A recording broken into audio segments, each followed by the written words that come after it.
Pablo Escobar Gaviria fue el criminal más buscado por las autoridades y agencias de inteligencia del mundo durante las últimas décadas del siglo XX. Este hombre, de origen antioqueño, una pujante región al noroeste colombiano, logró intimidar, arrinconar y ensombrecer la historia de un país durante 15 años. Catalogado como la mayor mente criminal de su tiempo, cambió por completo la concepción del delito, dándole una dimensión demencial.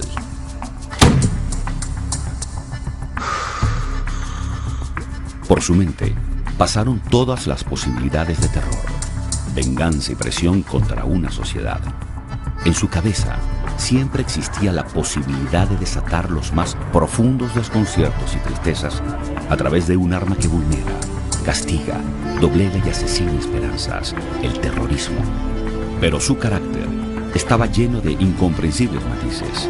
El hombre sanguinario que lideró el cartel de Medellín, la tristemente célebre organización terrorista, poseía un atrayente carisma que generaba devoción en todos aquellos que se vieron favorecidos económicamente por el capo, independientemente de sus deseos e intenciones. Pablo Emilio Escobar Gaviria tuvo como objetivo fundamental para organizar y consolidar los cimientos del cartel de Medellín y su vida pública a los más necesitados, aquellos que habían perdido la esperanza de tener vidas más prometedoras. Todo comenzó en los basureros de la ciudad. De su lado, requería el apoyo incondicional de los más pobres. Serían ellos quienes más adelante empezarían a tejer una historia de mitos y leyendas que todavía retumba en todos los rincones de la ciudad que le sirvió como cuartel general de su organización criminal. Tengo muy buenos amigos en la iglesia, obispos, sacerdotes, médicos, abogados, en los barrios populares, pero mis mejores amigos están en la comunidad de Los Tugurios, en el basurero municipal. Muchas gracias. Hacen falta hombres como este, como ustedes lo ven en este retrato. Es el único. Es el único personaje que todo mundo necesitamos y que un país necesita. Pablo Escobar de salida, Pablo Escobar de salida, Parque La Milagrosa, Ávila, Pablo Escobar. Al principio era un barrio que lo marginaba la misma gente, que no, al barrio no entra la gente. Fue un barrio que fue donado por el señor Pablo Escobar. Han estado que cambiarle el nombre del barrio por Sauces, otro nombre, Medellín sin Tugurios. Yo no he estado de acuerdo porque ahí está la memoria del señor Pablo Escobar Gaviria.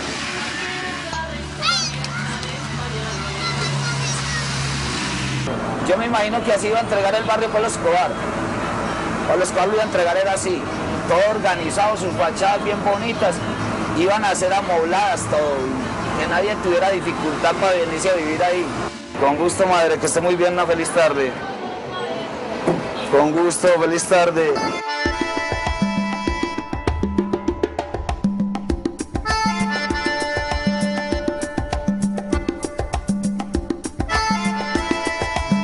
Existe un lugar en Colombia donde el dolor por los atentados dinamiteros del capo del cartel de Medellín no existió. Hay un barrio enclavado en las montañas que rodean a Medellín, donde la realidad que vivía toda Colombia era otra. Aquí, Pablo Emilio Escobar es adorado y recordado como rey y héroe. Existe un rincón en este valle donde Pablo, como es llamado con nostalgia y aprecio, no ha muerto.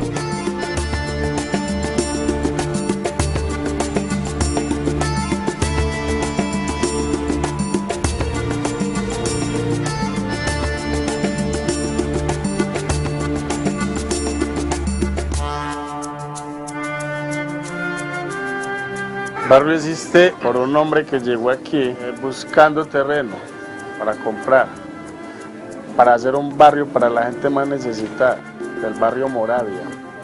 Es un hombre que llegó haciendo el barrio y un hombre que nunca lo había hecho, sí lo hizo, por la necesidad de todo Medellín. Que ni un político, ni un hombre millonario había podido hacer este barrio como lo hizo este señor Pablo Escobar. La gente vive agradecida.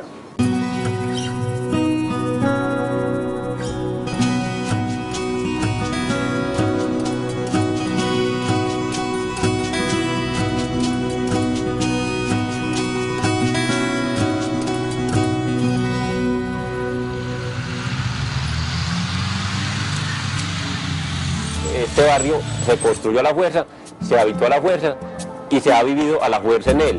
Por lo siguiente, cuando don Pablo Escobar, a través de la Corporación Medellín Cinturos, construyó este barrio, lo hizo en contra de voluntad del Estado. Luego, cuando el barrio fue ocupado, la gente lo ocuparon en contra de la voluntad del ejército, porque habían pues tropas que incluso tratando de evitar que la gente ocupara las casas.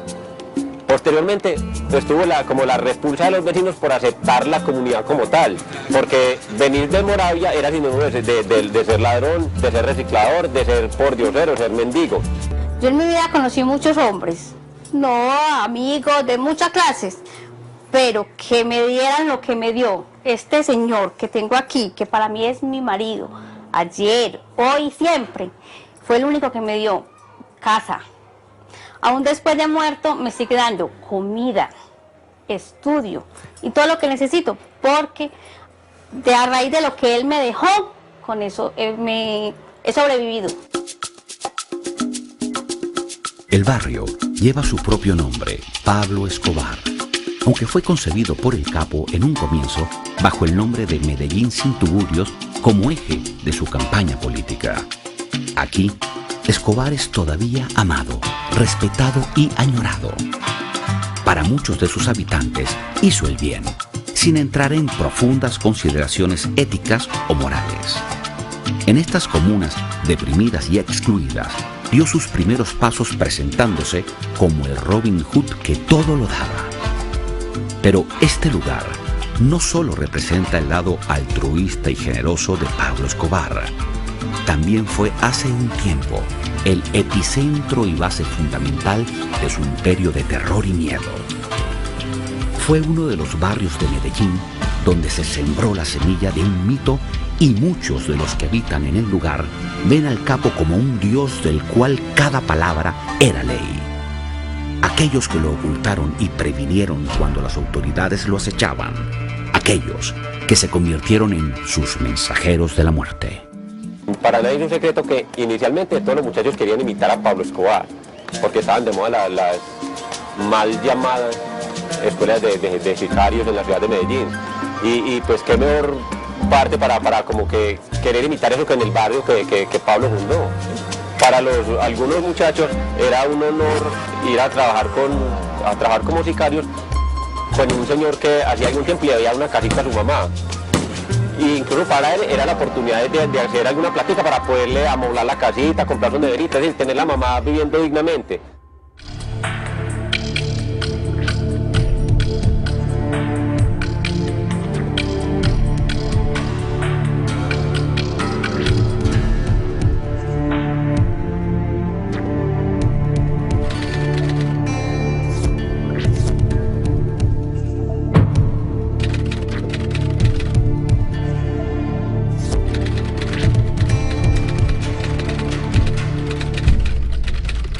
Estaba joven, quería aventura y las tuve todas. Llegué a disponer de la vida de muchas personas, de lo cual hoy en día pues veo que lo que se hizo fue una cosa muy mala. Pues, una persona que está totalmente comprobado de que pertenecía al grupo de Pablo Escobar, una persona totalmente comprobado de que era de estrechamente el círculo de un hombre de confianza. Yo estoy diciendo la verdad, cómo era Pablo, cómo era Popeye, porque con la verdad es que podemos esclarecer todo lo que ha pasado en el país. Si vamos a decir más mentiras, a decirle mentiras a un país que está lleno de mentiras, entonces no valdría la pena.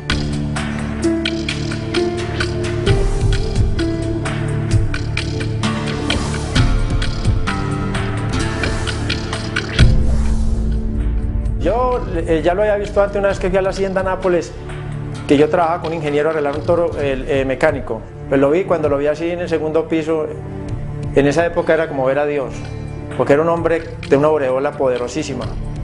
Y ya cuando ya estaba al frente de él, fue el día más grande que yo tuve en mi vida, estar al frente de Pablo Emilio Escobar Gaviria.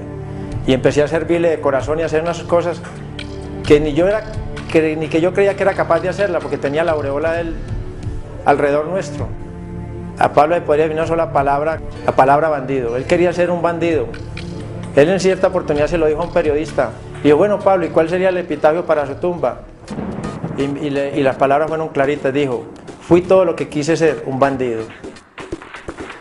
En una ocasión nos encontramos cuando estaban matando 3 o 4 policías en Medellín. Nos encontramos de frente, Pablo y yo nos estábamos moviendo de escondite, de caleta, nos movíamos caminando, porque era dentro del centro de Medellín, porque en esa época estaban buscando un elefante y nos convertimos en ratoncitos, chiquiticos, entonces todo el mundo pensaba que Pablo andaba en 10 camionetas blindadas, con fusilería, 60, 70, 80 hombres, entonces no andábamos y no él y yo. Nos estábamos moviendo y estábamos viendo los alumbrados en plena guerra, en una Navidad en Medellín por la avenida La Playa. En esa volteamos a mano izquierda, de frente hay una avenida sola. Cuando volteamos de frente nos encontramos con 6 policías. Entonces Pablo, yo llevaba la pistola atrás, entonces yo fui a buscar mi arma, y me cogió la mano y me dijo que me quedara tranquilo. Entonces nos fuimos de frente, me decía, no mire los policías, porque los policías, si usted los mira a los ojos como los perros bravos, inmediatamente se le vienen. Nos fuimos de frente y los policías de frente, ellos con las armas en la mano, 3 a un lado de la acera y 3 al otro lado de la otra acera, y nos fuimos caminando de frente hacia ellos, y en eso había un parqueadero y nos metimos ahí. Él empezó a hablar con el señor del parqueadero, los policías vieron que era como cotidiana la cosa y siguieron de largo. Enseguida empezó a reírse y me dijo, Popeye, escupa. Yo de a dónde, y me tocó el corazón, yo lo tenía así, y me dijo, y él escupió, normal, y enseguida me dijo, tócame el corazón, ni lo sentía, estaba normal, un hombre totalmente frío, era un sobrenatural. Durante varios años, principalmente en los 70, Pablo Escobar Gaviria pasó inadvertido para la lupa de las autoridades. Nunca despertó sospechas sobre el imperio criminal y multimillonario que crecía vertiginosamente. Durante ese periodo, no ostentó fortuna y no permitió conocer los verdaderos alcances de su actividad delictiva. Se rodeó de muy pocas personas que desconocían la magnitud de sus actividades y la perversidad de su enigmático carácter. Con sigilo y desbordada inteligencia, fue tejiendo toda la estructura del emporio del narcotráfico más sólido y temerario del siglo XX. Bueno, una persona que tuvo una digamos, aptitud especial para el mal, una predisposición para la perversidad.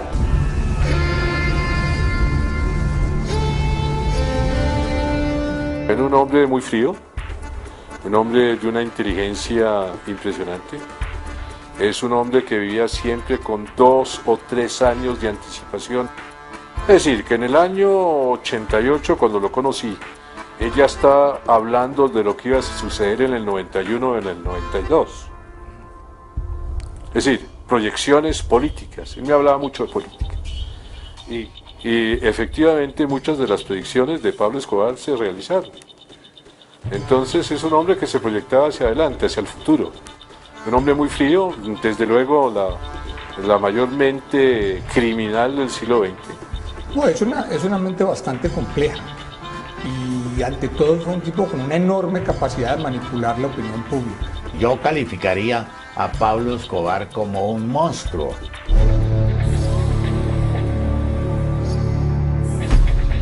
El más fiel de los amigos y el más despiadado de los enemigos. Nunca aceptó la traición y fue implacable y cruel con sus detractores. Su único vicio fue fumar marihuana. La cocaína que traficaba jamás la inhalaba y su familia era absolutamente intocable. Obsesionado por los cuerpos tersos de las jovencitas que solicitaba a sus lugartenientes, Pablo Emilio Escobar Gaviria fue ante todo un hombre que dejaba la huella del bien o del mal por donde pasara. Siempre buscaba, siempre le hacía pruebas a la gente para determinar si mantenía o no una relación de lealtad con él. Lo que se hablaba con él y punto. Y yo sé que mi hijo no era tan malo como lo pintaban. Yo sé que a él le atribuían todo lo malo que sucediera. Hasta esas bombas que pusieron en Estados Unidos, salir de un rastro a ir a poner las bombas allá, eso es injusticia. Un gran delincuente. Seguramente tenía una inteligencia, pero inteligencia criminal. Yo le pregunté una vez, ¿por qué usted no hace negocios lícitos? Y yo, me contestó, porque yo soy un bandido. Entonces él actúa únicamente en función de esa ilegalidad.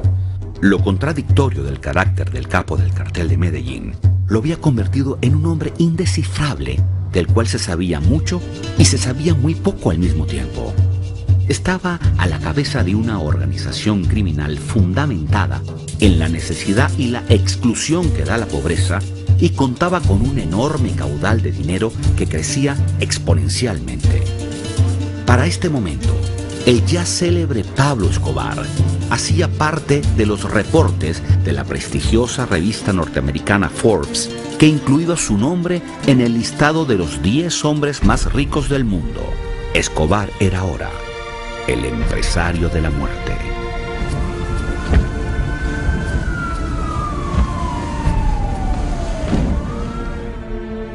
El Cartel de Medellín fue la organización de narcotraficantes y asesinos más poderosa jamás conocida en el mundo. La integraban a la cabeza Pablo Emilio Escobar Gaviria, Gonzalo Rodríguez Gacha, alias El Mexicano, los hermanos Ochoa, conocidos por su estrecha vinculación en las actividades equinas, y Carlos Leder, de quien se dice purga una extensa condena en los Estados Unidos. De la mano siniestra del cartel se organizaron y fortalecieron los grupos paramilitares en Colombia.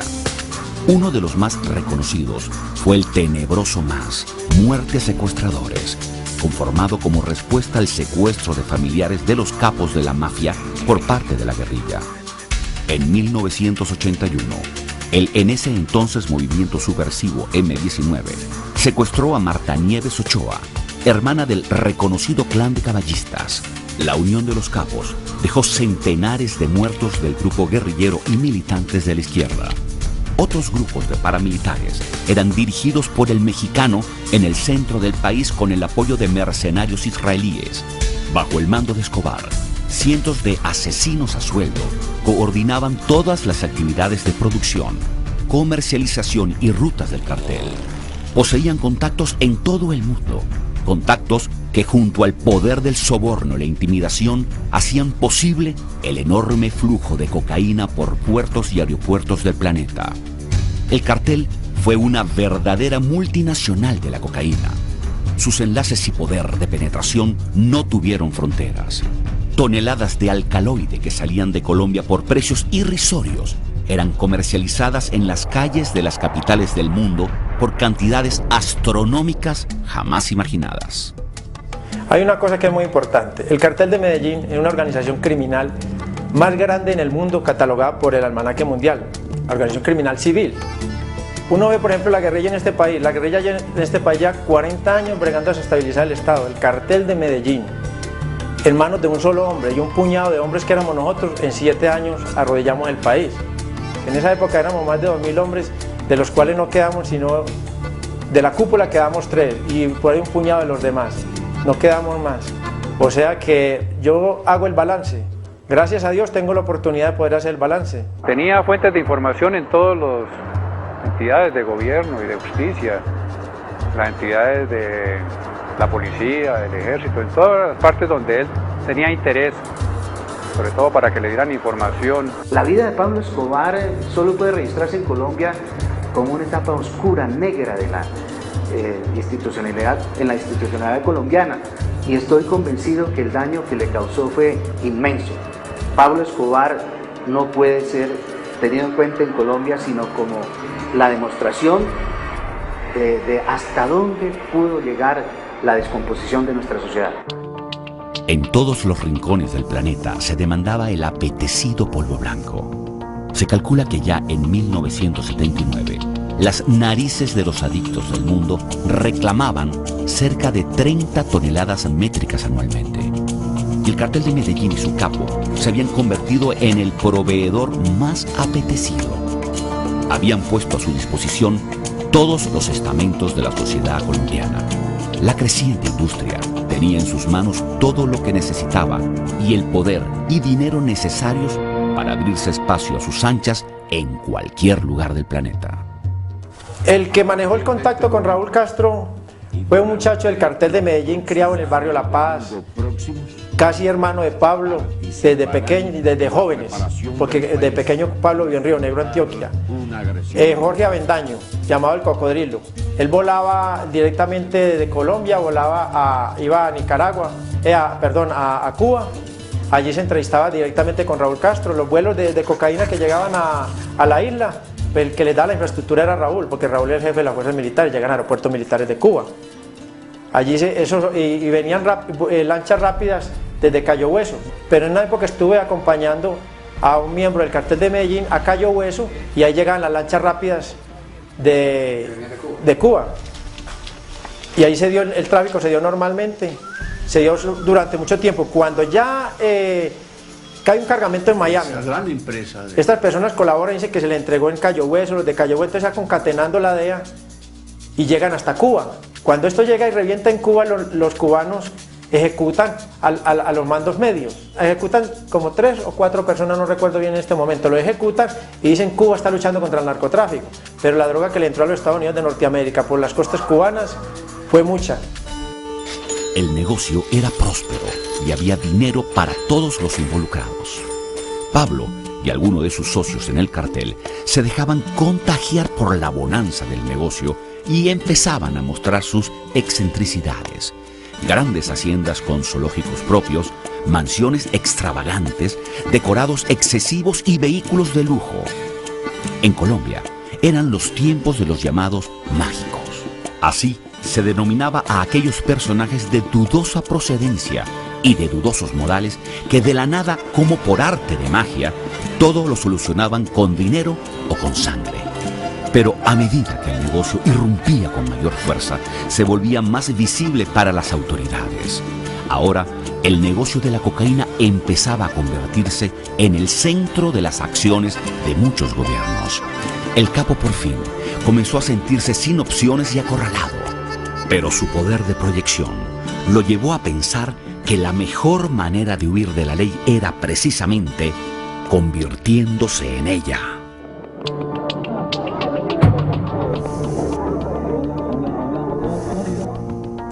Bueno, hay un refrán popular que dice, en riqueza y santidad, la mitad de la mitad.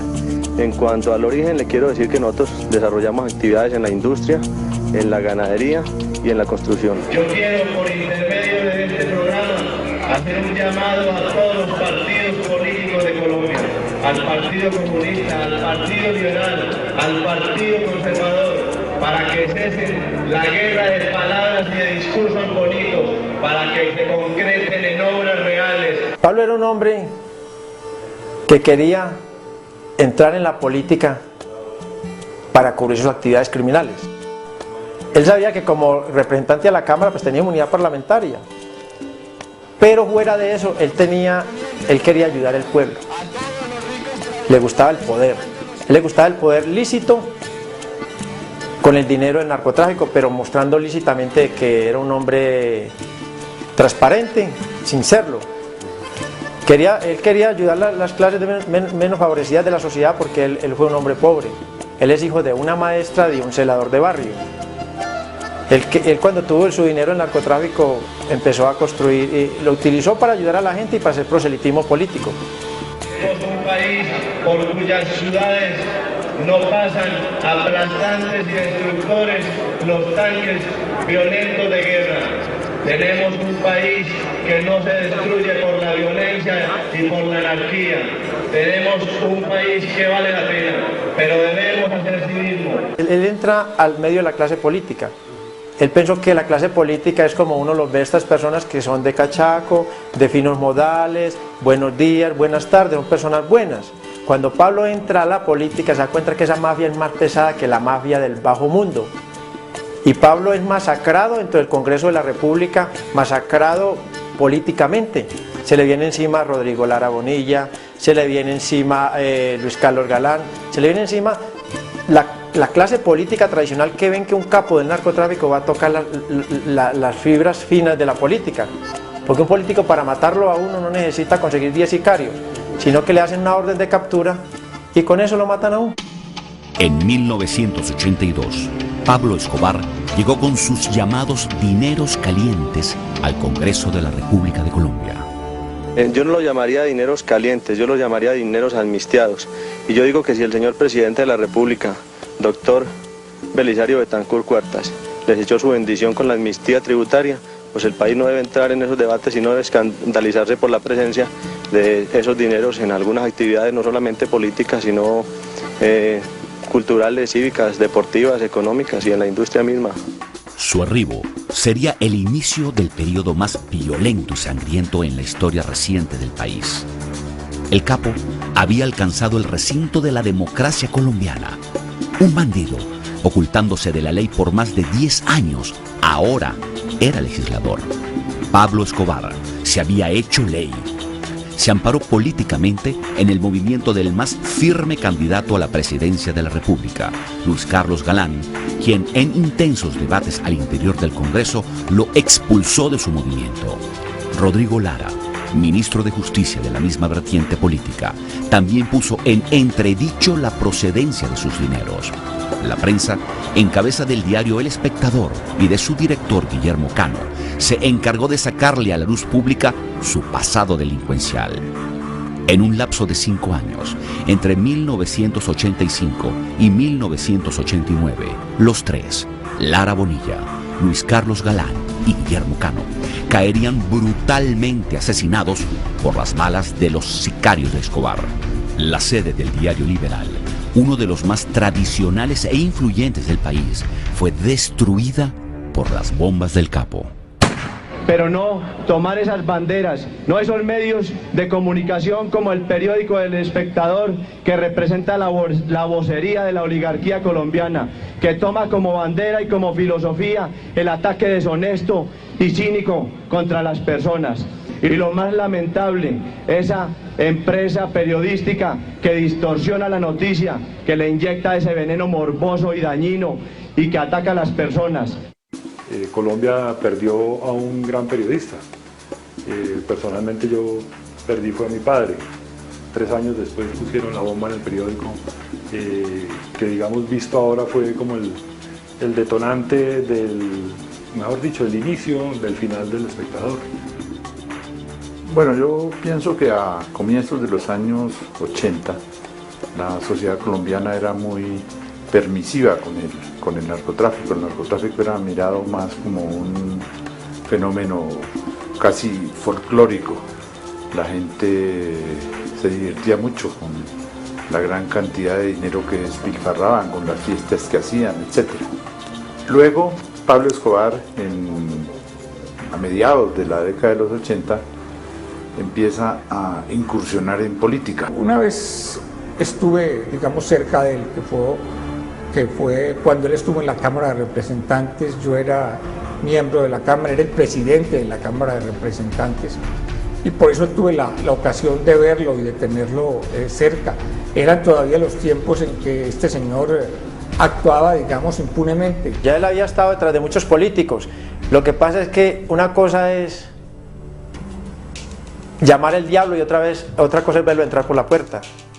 Entonces Pablo, cuando ya está dentro del Congreso, porque ellos, pues, mientras esté por fuera y aportando dinero, pues ellos se lo soportan. Cuando ya lo ven sentado en el Congreso, con su cachaco y su corbata, codeándose con los delfines del país y con la crema innata de la clase política, y dice: un momentico, esto está complicado.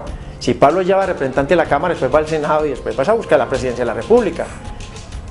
Entonces en esa época la DEA también estaba pendiente, y la DEA se pellizcó y acudió a Luis Carlos Galán para que sacaran a Pablo del Congreso en un debate público ahí para que le tumbaran la curul.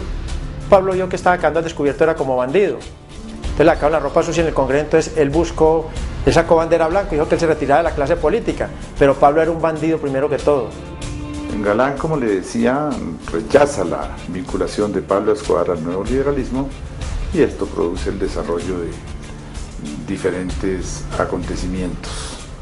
El primer acontecimiento está relacionado con Rodrigo Lara, quien es asesinado por orden de Pablo Escobar y el cartel de Medellín. Hacía parte de las reuniones políticas, participaba de la política. Eso se detuvo pronto. Tal vez cuando mataron a Rodrigo Lara, digamos, fue como el punto de inflexión de eso. Estos señores entraron en la clandestinidad y ya nunca volvieron a salir de la clandestinidad.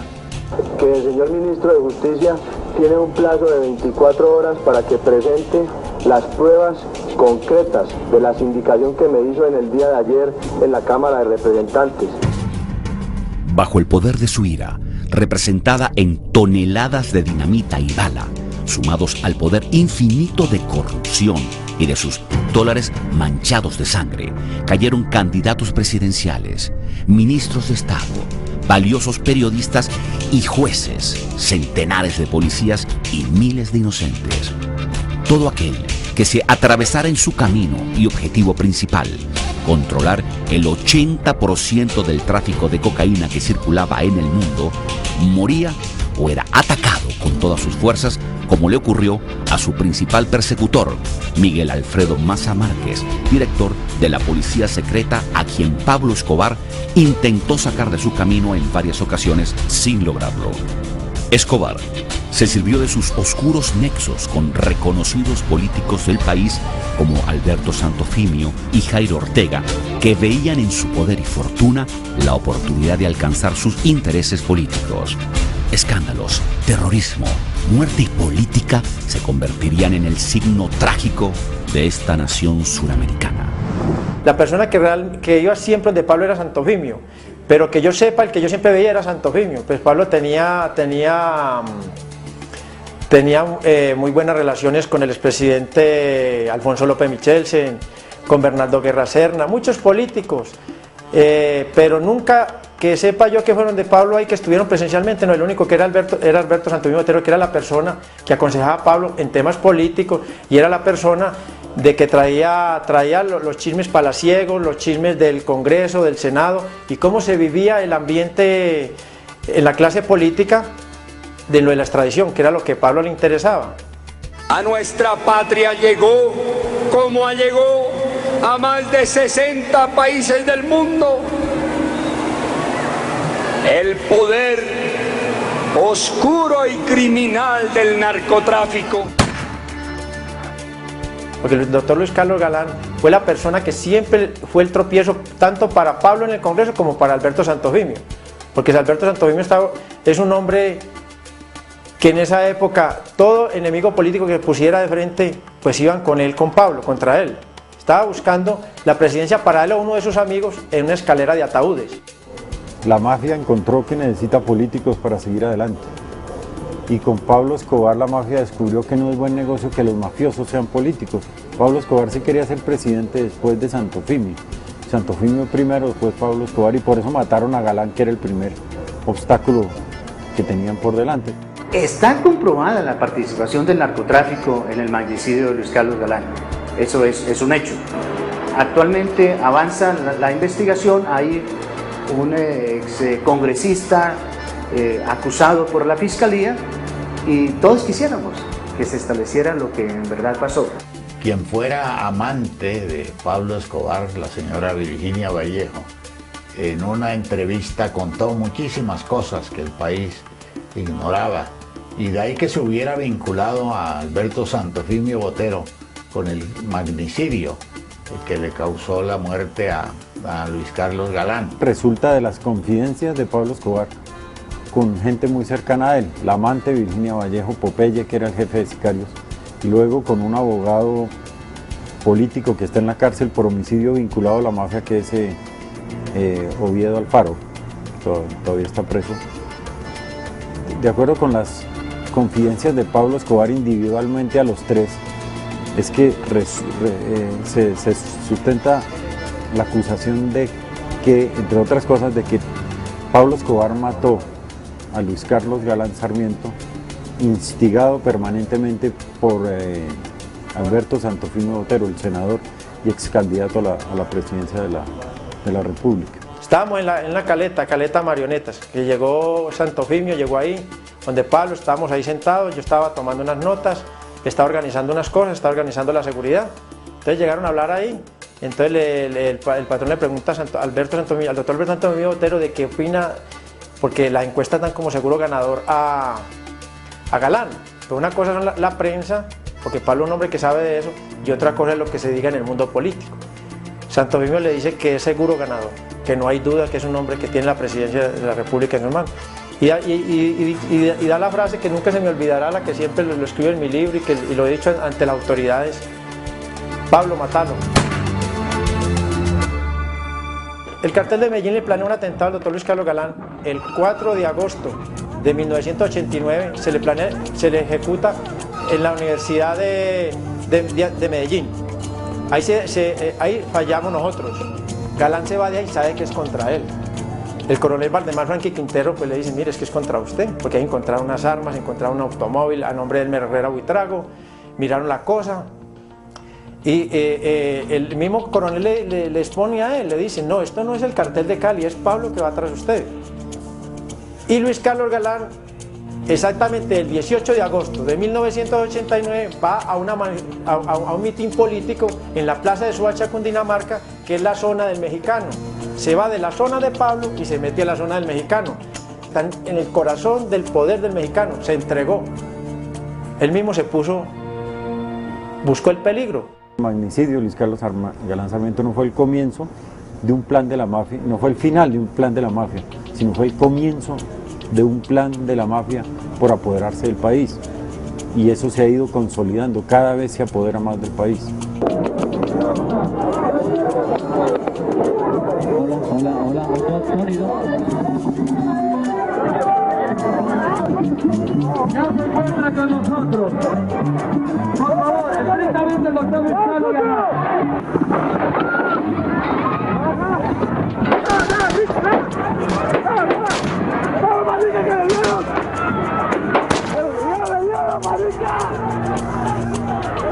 ¡Lo mataron! ¡No te dejes! ¡Pablo Escobar! ¡Que lo maten! Galán Sarmiento ha muerto esta noche. Este es un día negro para Colombia. El capo, el cartel de Medellín y sus colaboradores políticos habían borrado de escena a su más acérrimo opositor. Habían sumido a Colombia en la zozobra que da el temor. Pablo Emilio Escobar Gaviria, en silencio, comenzaba a cambiar la historia de un país. Paso a paso, Pablo fue descubriendo que el terrorismo y la muerte eran los más efectivos y poderosos instrumentos de poder. La sociedad empezaría a entender la dimensión del monstruo al que se enfrentaba. Sin embargo, mientras las calles de Colombia se manchaban de sangre y la población amedrentada soportaba las explosiones más atroces, su reducto urbano en el corazón de Medellín parecía vivir una historia completamente diferente. Aquí se vivía en otro mundo, en el mundo de los beneficiados y cobijados por sus dineros y ayudas. La vida era otra. Es un héroe. Para mí Pablo Escobar sí fue un héroe. Y si en cualquier parte me preguntaran quién es la persona que usted ha admirado más en la vida, yo tendría para decir a mi madre que me dio la vida y a este señor. De corazón lo digo. Para mí él sí fue un héroe.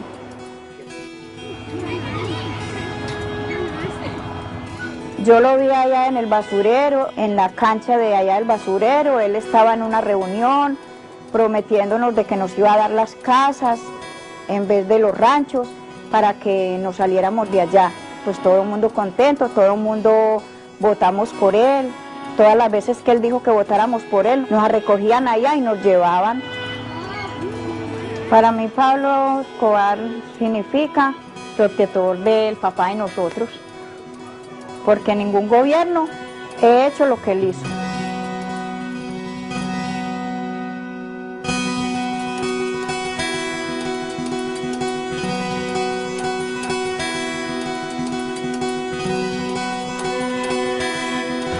Si Pablo estuviera vivo y llegara aquí a pedirme dónde lo escondiera, yo lo escondía. Porque él, que yo lo haya conocido, era muy buena persona, muy noble, muy humanitario. Lo extrañamos mucho y él iba a organizar el país. Él había prometido organizar el país, pero la humanidad no lo dejó. Entonces, ahí tenemos el país bien alborotado. Porque tal vez, yo digo, si Pablo lo hubieran dejado que cogiera el país, no estábamos así. No estábamos como estamos ahora. Ella es mi nieta, que no sabía, pues, hace muchos años no lo conoció, pero ella ha aprendido. ¿Quién es él? Pablo Escobar. ¿Y qué nos dio? La casa. ¿Y usted lo quiere mucho? Claro. ¿Cómo no lo va a querer, cierto, mami?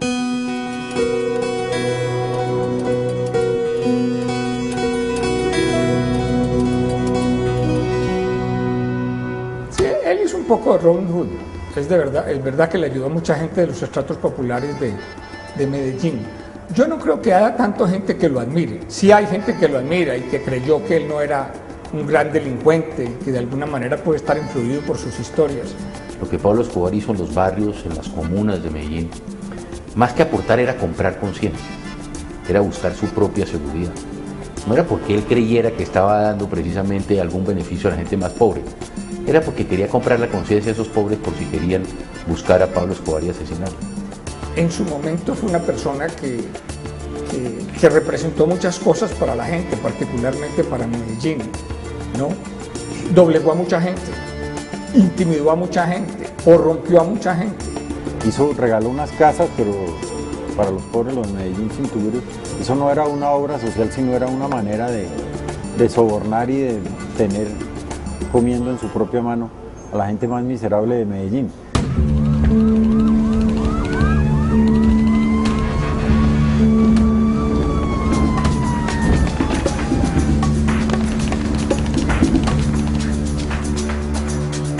Para ese momento, Pablo Escobar había perdido la proporción de todo.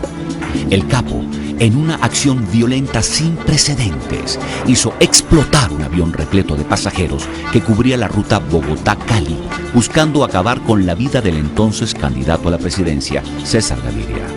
Gaviria se salvó milagrosamente. No viajaba en el fatídico vuelo que dejó 120 personas muertas. Enfrascado en un mundo delincuencial donde las normas no existían y en una sociedad a la cual había podido doblegar, no habían más límites que sus intereses y sus macabros medios para obtenerlos. La muerte y el terrorismo no fueron ni suficientes ni únicos en sus planes. Su cercanía en una época con las viejas expresiones de la guerrilla colombiana lo llevarían junto al movimiento guerrillero M-19 a realizar la toma y posterior holocausto del Palacio de Justicia en Bogotá en el año 1985. Tomás el Palacio de Justicia lo propone Iván Marino Espina, que era el miembro del M-19 que andaba directamente con Pablo y Álvaro Fallada. Pero Pablo les dice, si se toman el Palacio de Justicia fallan, tiene que tomarse el Congreso de la República. Iván Marino dice, no Pablo, no podemos hacer eso porque nosotros ya tenemos infiltrado el Palacio de Justicia. Y Pablo le dice, por el Palacio de Justicia el gobierno los ataca, porque Pablo era un hombre muy inteligente. El M-19 dijo, no, ahí va a haber negociación, porque ahí está toda la crema innata de la justicia y no creo que el presidente de la República vaya a dejar ejecutar a sus magistrados y vaya a dejar ejecutar a sus hombres que saben de justicia en el país.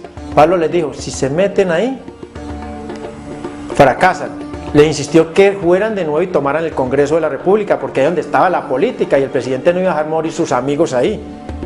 En cambio, a la justicia sí la dejaba morir, el presidente Belisario Betancur. Al fin, Pablo les dice, bueno, si se van a tomar el Palacio de Justicia, la bandera va a ser la nuestra tradición. Entonces ya ahí cuadran unas cosas, Pablo les ayuda con armas, con dinero. Por la toma del Palacio, el M-19 recibió $2 millones. Y si hubiera habido negociación y hubiera caído la extradición, la plata, según como hubieran quedado las cosas, iba entre 5 y $10 millones. Por favor, que nos ayuden, que cese el fuego, la situación es dramática. Estamos aquí rodeados de personal del M-19. Esa toma fue seguramente ejecutada para hacer desaparecer del Palacio de Justicia los procesos que se seguían contra ellos, pero también para cobrarse en la vida de algunos magistrados la decisión que tenían de aplicar el tratado. Efectivamente, la Sala Penal de la Corte había emitido concepto favorable para la extradición de varios de ellos. Era la extradición, no más. A Pablo ganó, sí, ganó porque ejecutaron los magistrados. Ganó porque quemaron los archivos de los narcotraficantes, porque esas son unas negociaciones que se hizo. Si fracasa la toma, hay $2 millones para que quemen los archivos, porque ahí están todos los expedientes de los extraditables de la época. Pablo gana, ¿por qué? La justicia es golpeada brutalmente, al caer la memoria, al caer la experiencia de la justicia de los magistrados. Pablo gana, ¿por qué? Se destruyen los expedientes que están ahí. Pablo gana porque se muestra que el país es vulnerable. Un grupo de personas entran a la Corte Suprema de Justicia y acaban con la justicia de este país. Y Pablo se alimenta de allí, ve que el país es tocable. Por estos días, la presión de los Estados Unidos se hacía cada vez más fuerte y el fantasma de la extradición parecía una realidad inminente. El cartel de Cali eran nuestros enemigos naturales, fueron las personas que nos delataron siempre, fueron las personas que siempre estuvieron en contra de que cayera la extradición, porque los caleños, en cabeza de Miguel y Gilberto Rodríguez Lejuera, José Santa Cruz Londoño y Elmer Herrera Buitrago, pensaban que la extradición no era sino para Pablo Emilio Escobar Gaviria y Gonzalo Rodríguez Gacha. Entonces ellos apoyaban que no cayera la extradición porque sabían que era lo único que podía combatir a estos dos monstruos que estaban en contra de ellos, porque los Rodríguez al lado del mexicano y de Pablo no eran nadie. Al final resultaron ganando porque fueron más inteligentes que Pablo, organizaron el Estado en contra de Pablo. Rechazamos el tratado de extradición que nos ha impuesto la pena de muerte para todos los colombianos por parte del gobierno de los Estados Unidos. Creo que lo de la extradición a él lo llenaba fuertemente, porque es que él dice que la extradición es brutal, porque el desarraigo, el concepto de extraterritorialidad de la persona, de su país, la familia sufre mucho, porque todo el mundo cree que el problema no es sino para las personas que consumen droga, para las víctimas de la guerra, pero es que los narcotraficantes y nosotros los bandidos tenemos familia. Tenemos niños de 5 o 6 años que nos abrazan y él no sabe si el papá es bandido, él no sabe nada. Entonces todos sufrimos, entonces la pelea se da por la extradición y el nacionalismo que lo abrigaba fuertemente. Lo fundamental era la política de extradición que comenzó a aplicarse en el gobierno del presidente Belisario Betancur y que comencé a aplicar yo como ministro de Justicia. Esa fue la principal causa de las amenazas de los miembros del cartel de Medellín. Ese era un mecanismo que ellos sabían que si en Colombia no eran juzgados, porque amenazaban a los jueces o amenazaban a la policía o al ejército, sabían que en Estados Unidos era juzgado. Yo creo que eso no le trajo ningún beneficio al país y por el contrario fue también darles un respiro a ellos para que tuvieran la tranquilidad de seguir delinquiendo.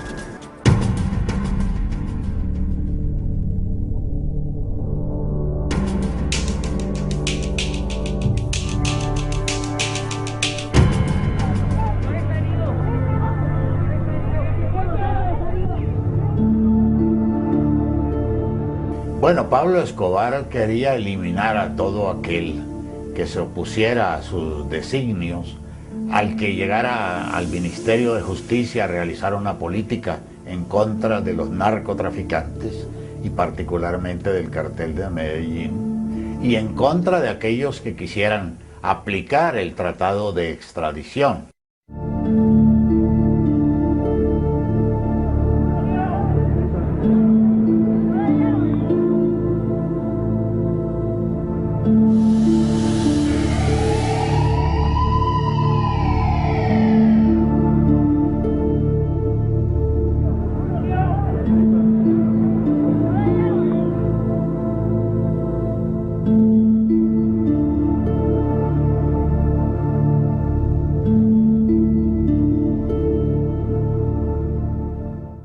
Recuerdo la época en que uno no dormía pensando en que ya lo iban a llamar porque explotó un carro bomba. Yo pienso que la información en esa época estuvo muy coartada por los hechos, por el miedo, por el sentimiento de que cualquier cosa que se dijera mal dicha, el sentimiento no, la certeza, digamos, de que cualquier cosa que se dijera mal dicha ya se configuraba en una amenaza para uno. Entonces, en cierto modo, había una especie de autocensura con todo lo que tenía que ver con el narcotráfico, en particular con la guerra de carteles. Era una especie de psicópata, un criminal al que no le temblaba la voz ni la decisión de ordenar la muerte de cualquier funcionario que él pensaba que estaba en oposición. Escobar prácticamente mató a todo el que quiso matar, o sea, en la vida colombiana de esos años prácticamente nadie sobrevivió. Digamos que yo puedo ser un sobreviviente, tal vez el único, y el presidente Barco el otro. Pero lo que pasa es que la vida colombiana, la vida pública es riesgosa, no solamente arriesga su vida el presidente, hasta el último soldado, hasta el último policía de Colombia, hasta el ciudadano más humilde está en peligro. Yo estuve alcalde de Bogotá 2 años. En los últimos 9 meses yo tuve 130 ataques narcoterroristas a la ciudad. Tuvimos una bomba contra el organismo de inteligencia, contra el DAS, que fueron más de 500 kilos de dinamita. Yo enterré 3 candidatos presidenciales, Luis Carlos Galán, a Carlos Pizarro, a Bernardo Jaramillo. Pues yo estaba de embajador en Hungría, en Budapest, la capital, cuando un día al salir de mi casa, una persona se me acercó y me preguntó si yo era Enrique Parejo González, y yo comencé a contestarle que sí, y sonó el primer disparo. Yo recibí el primer proyectil en esta parte del rostro. Sin embargo, como yo tuve la suerte de no perder el conocimiento, pues traté de defenderme y varias veces quise quitarle el arma al hombre que estaba muy cerca, repito, o de desviar los disparos, y logré desviar disparos. Un segundo proyectil fuera de este me entró por la boca, me fracturó el maxilar en el lado izquierdo.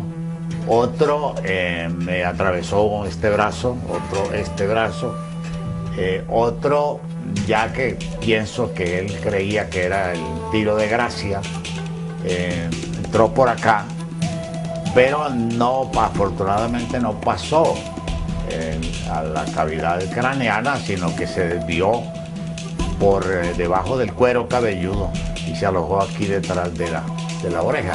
Y unos 3 disparos más que yo pude desviarle.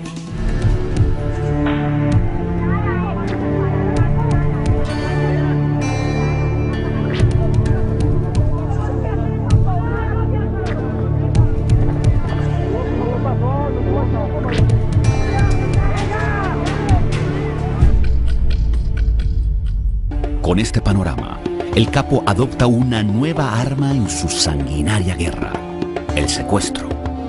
Expresidentes como Andrés Pastrana, el actual vicepresidente del país Francisco Santos, periodistas, familiares de funcionarios del Estado pasarían a engrosar su ya casi incontable listado de víctimas. Con su nueva arma, cerraba el cerco de presión que buscaba eliminar la extradición de la naciente reforma constitucional a la que se enfrentaba Colombia. Él tenía secuestrado al vicepresidente de ahora, Francisco Santos Calderón. Estaba secuestrado. Estaba secuestrada la familia de Galán también, la Maruja Pachón y Beatriz Villamizar. A raíz de eso se coaccionó. Y por el terrorismo, el presidente Gaviria ya claudicó. El país claudicó ante la mafia. Cuando a mí me secuestran, a quienes me secuestran no dice que son los extraditables, sino que es la guerrilla para dar un golpe publicitario, cosa que no era así. Después se confirmó que el líder máximo precisamente del ala militar de Pablo Escobar, Popeye, fue el que celebró él directamente el secuestro. Que yo creo que mi secuestro fue el primer secuestro político hecho por parte de los extraditados. Fue el primer secuestro de los narcotraficantes. Y por el impacto que tuvo el secuestro, ellos cayeron en cuenta que haciendo este tipo de actos podían ejercer o tratar de ejercer una función ante el propio Estado colombiano. La sola mención del nombre trae a mi memoria siempre los más dolorosos recuerdos de la vida, de mi vida y de la vida familiar, de toda la familia de Diana Turbay, mi hija, quien fue secuestrada, permaneció en secuestro durante 6 meses y desgraciadamente terminó muerta en un operativo de rescate. Cuando empezó a poner bombas, yo ya estaba en edad de salir a bares y a restaurantes de noche, y me acuerdo que nos moríamos del susto por las bombas y las cosas, pero nunca me imaginé que años después se convertiría Pablo Escobar en el asesino del ser humano que yo más he amado en la vida. Pablo, Había tomado todas las fichas que a su juicio necesitaba para que Colombia diera por terminado el tema de la extradición. Sabía que la oportunidad histórica de una asamblea constituyente sellaría para siempre la puerta por la que los narcotraficantes colombianos serían alejados de sus dominios. La mayoría de los secuestros los había ejecutado a nombre de una organización autodenominada Los Extraditables, cuyo lema era: preferimos una tumba en Colombia a un calabozo en los Estados Unidos. Esta organización reclamaba la eliminación de la extradición como condición para su sometimiento a la justicia. Sin duda alguna, él tenía el controlado absolutamente todo, es decir, lo controlaba o mediante amenazas o mediante sobornos, pero el control de Pablo Escobar era absoluto, el control de la constituyente era absoluto, no solamente porque había gente convencida en contra de la extradición, sino además de eso que había gente que se comprometió con Pablo Escobar. Cansado ya de la guerra, inicia su proceso de sometimiento, pero obviamente teme que vaya a ser asesinado y por eso se cubre y utiliza a estos personajes de la política colombiana como escudos. ¿Qué pasó? Que el país compró la idea de que el terrorismo estaba relacionado con la extradición y de que si eliminaba la extradición no íbamos a tener más terrorismo. Esa era una apreciación equivocada, completamente equivocada, pero Escobar se la vendió al país y en el momento en que la constituyente se reunió, la inmensa mayoría de los constituyentes estaba en contra de la extradición. Yo creo que la decisión de prohibir la extradición fue un acto de cobardía en parte y en parte de complicidad con los carteles de la droga, porque allí en la asamblea desde luego había agentes de Pablo Escobar Gaviria. Se maneja solo con presión política, porque usted sabe que el político pues tiene, la maquinaria hay que aceitarla. Fue una exigencia de Pablo Emilio Escobar Gaviria de que se hiciera la constituyente, porque decían: Pablo, nosotros queremos modificar la extradición, el artículo 35 de la Constitución Nacional, y Pablo les dijo: no, la constitución, hay que hacer una constitución nueva. Era una locura para la época. Eso empezó a caminar en el país. El patrón movió los medios, el patrón, un hombre muy inteligente, se movió el presidente de la República de la época, el doctor César Gaviria, se creó la constituyente. Para algunos sectores de la prensa del país, Pablo transformó el lenguaje, la cultura, la fisonomía, la economía y hasta la justicia. Colombia era el país del café y de las esmeraldas, y se convirtió en un abrir y cerrar de ojos en el de la cocaína. Las Fuerzas Armadas fueron infiltradas, corroídas y diezmadas por su poderío y brutalidad. Por su cuenta, se cambió el sistema judicial y se replanteó la política penitenciaria y hasta el diseño de las prisiones. El capo había logrado todo lo que se había propuesto. Ya no solo había diseñado el negocio de la cocaína, también había rediseñado el país para que se ajustara a su empresa. Tenía en sus manos las condiciones que había concebido para su sometimiento a la nueva justicia colombiana. A través del sacerdote Rafael García Herreros, quien en su programa diario de televisión enviaba mensajes a Pablo Escobar, se iniciaron los contactos.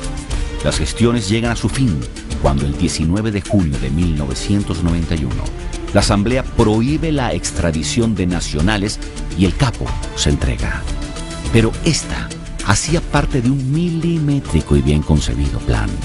Escobar había escogido previamente el lugar donde debía ser recluido, la Catedral, una prisión hecha a su medida.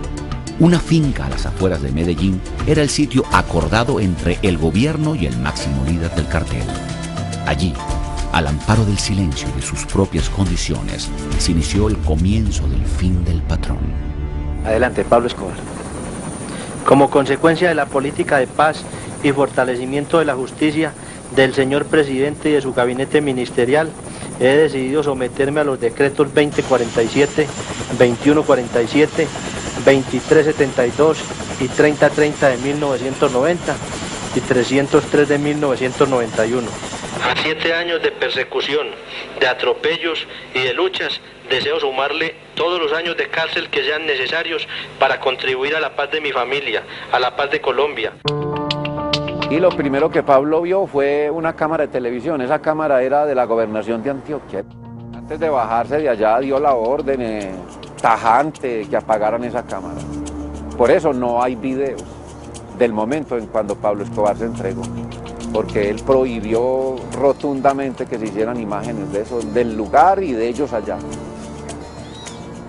Saludó a todo el mundo muy cortésmente, tranquilo. Y antes de entrar a las instalaciones, en un lugarcito ahí en la puerta que daba al helipuerto, entregó un arma, una pistola, la descargó completa, en el suelo cayeron las balas, el cargador, el proveedor, y entregó la pistola. Se la entregó al director de la cárcel en ese momento. Inmediatamente comenzaron como lo que se iba a hacer. Se entregaban 4 personas. Pablo Escobar, el Mugre, Otoniel y Popeye. Popeye había llegado por otro camino. En el helicóptero llegaron Pablo, Mugre y Otto. El arete no se entregó esa vez.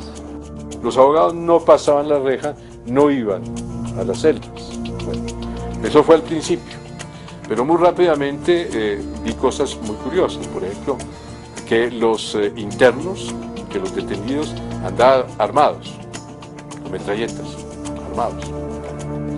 Que en la celda de Pablo Escobar, cuando él me recibía, había un revólver colocado en la mesita de noche. Mesita de noche que entre otras cosas era un taburete donde él desayunaba, huevos pericos y su chocolate y sus cosas. Entonces había un ambiente en que todo, digamos, toda la administración de la cárcel estaba al servicio de Pablo Escobar.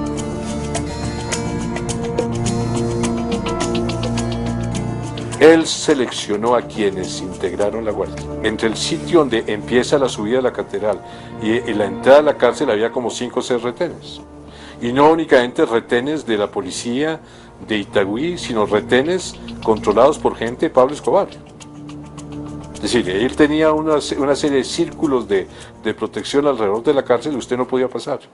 Con el paso de los días, los cordones de seguridad estaban en poder del capo. La catedral se convertía en un verdadero club privado. La mal llamada prisión de alta seguridad cambió de aspecto. El flujo de visitas lo determinaban los presos y el negocio marchaba sobre ruedas, con el capo encerrado pero ordenando y ejecutando todo lo que exigía el cartel de la cocaína más próspero del mundo. No, al principio no había lujos, pero entonces empezaron a cambiar las camas, después el tamaño de los televisores, después los muebles, después los computadores, después las rocolas y después la gente que uno veía entrar y salir. Al interior de la mal llamada cárcel de alta seguridad, el capo y sus secuaces seguían delinquiendo. Para nadie era un secreto. El ajusticiamiento de 2 de sus socios más reconocidos por el manejo inadecuado, según Escobar, de $20 millones destapa las flagrantes irregularidades. El 21 de julio de 1992, el gobierno decide enviar representantes de su administración para trasladar a Pablo de la catedral, pero el capo reacciona y los retiene. En medio de la confusión, de las amenazas y con la complicidad de la noche, el capo huye de la prisión inexplicablemente.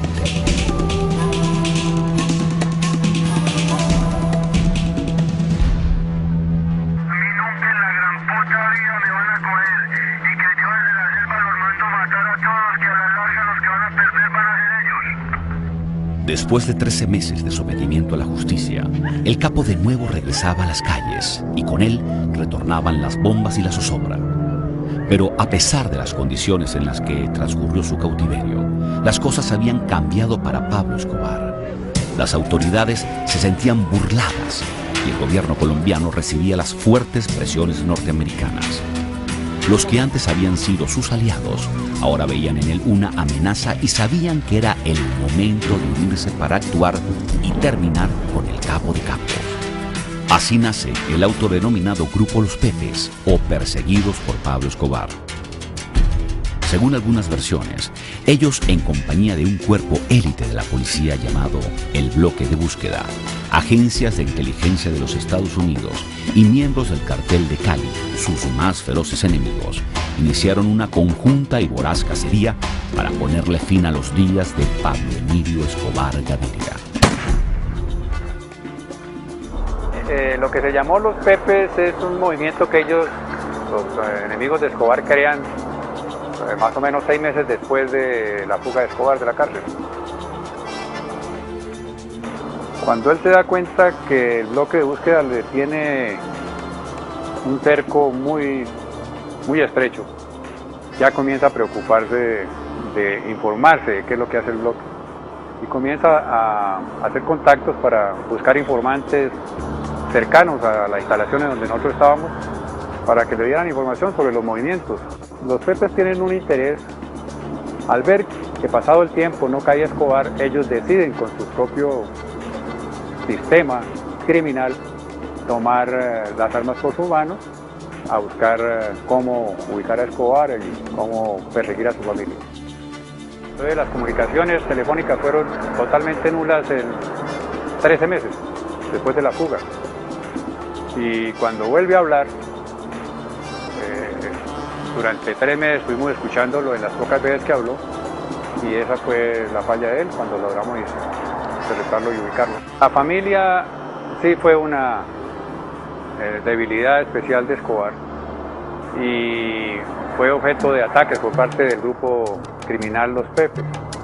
Eso hizo que Escobar se preocupara por sacar a su familia del país, cosa que fue frustrada por varias veces, que quiso salir tanto a Estados Unidos como a Alemania.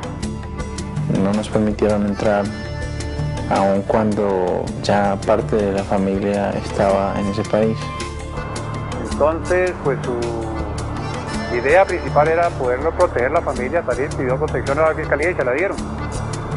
Pero esas comunicaciones que él hacía para buscar cómo proteger a la familia fueron los que le dieron con su ubicación. Colombianos, hace unas horas recibí la confirmación del ministro de Defensa sobre la muerte del narcoterrorista Pablo Escobar a manos del bloque de búsqueda.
Donde él se encontraba en una terraza.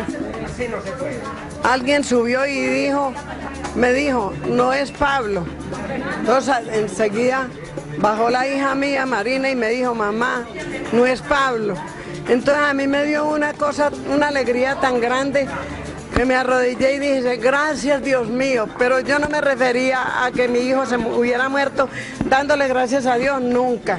Uno no le da gracias a Dios por otras cosas, pero no porque se mueran los hijos. La muerte se empieza a convivir con ella muy normal porque es muerte a gran escala. En el día se puede morir 10, 15 personas, al otro día hay un carrobombo donde mueren 60, 70 personas. Llega a un escondite donde hay unas personas para justicia y se ajustician 4 o 5 a la misma vez.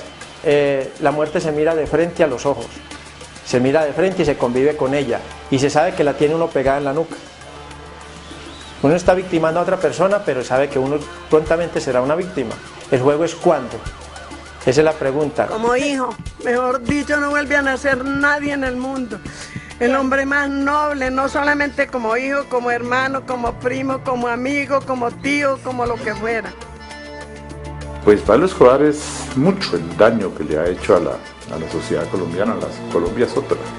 Después de Pablo Escobar, aquí a partir de ese momento se creó una cultura del dinero fácil. Aquí muchos colombianos, no todos, pero sí muchos colombianos quieren enriquecerse muy rápidamente. El ejemplo que dejó Escobar le hizo muchísimo daño a la sociedad colombiana. Yo creo que fue un error la muerte de Pablo Escobar.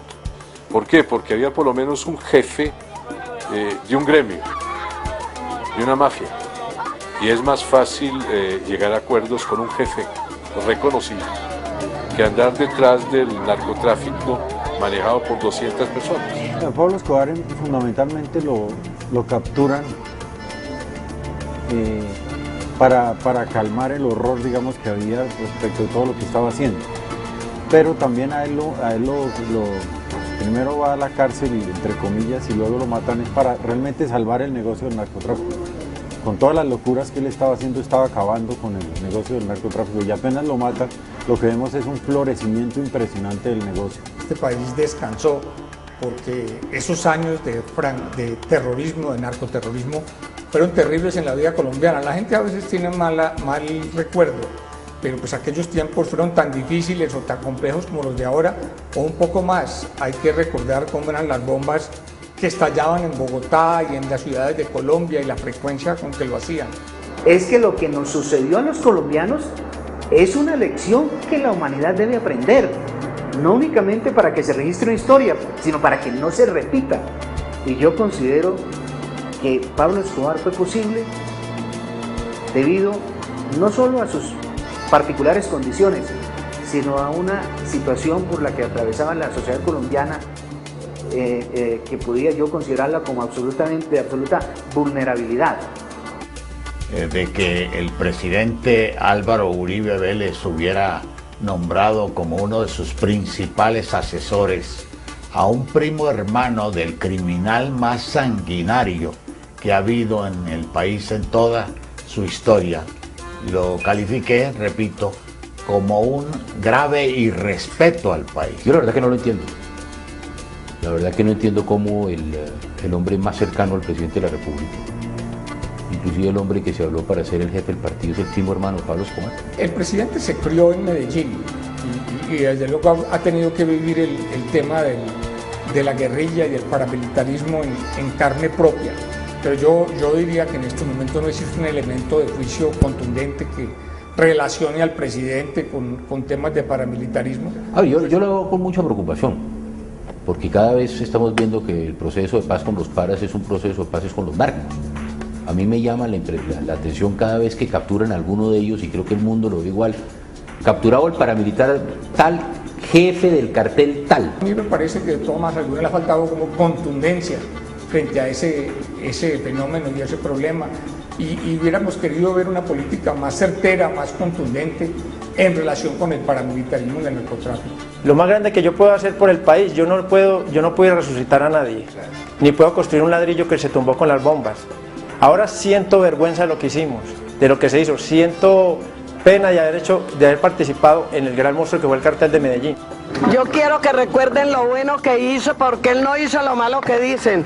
Él hizo canchas, hizo un barrio para los pobres, una iglesia que yo fui la que la hice en compañía de las maestras, trabajando por un milagro que me hizo el niño de Atocha. Y quiero que todo el mundo le pida al niño de Atocha por el alma de Pablo, porque Pablo quiso mucho su barrio, en donde está la capilla que lleva el nombre de Santo Niño de Atocha.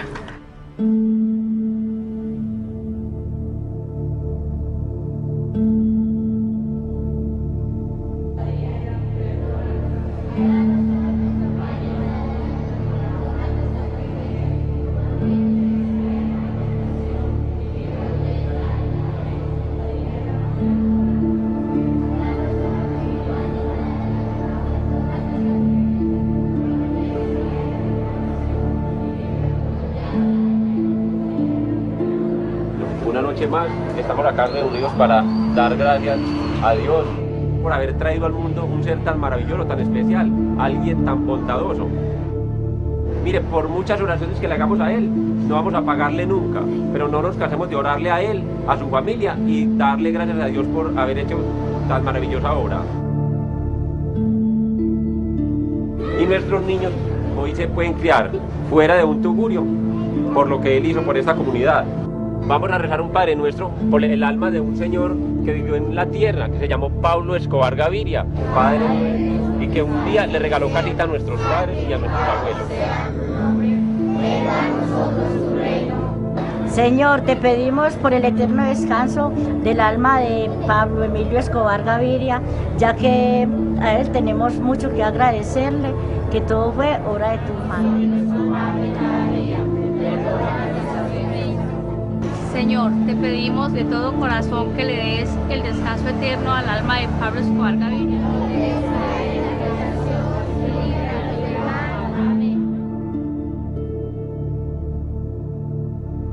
Le damos gracias a Pablo Escobar por habernos dado estas casas a las madres. Al alma de Pablo Escobar, darle, Señor, el descanso eterno. Y brille para él la luz perpetua. Pablo Escobar, descanse en paz. Por las almas de los por la misericordia de Dios.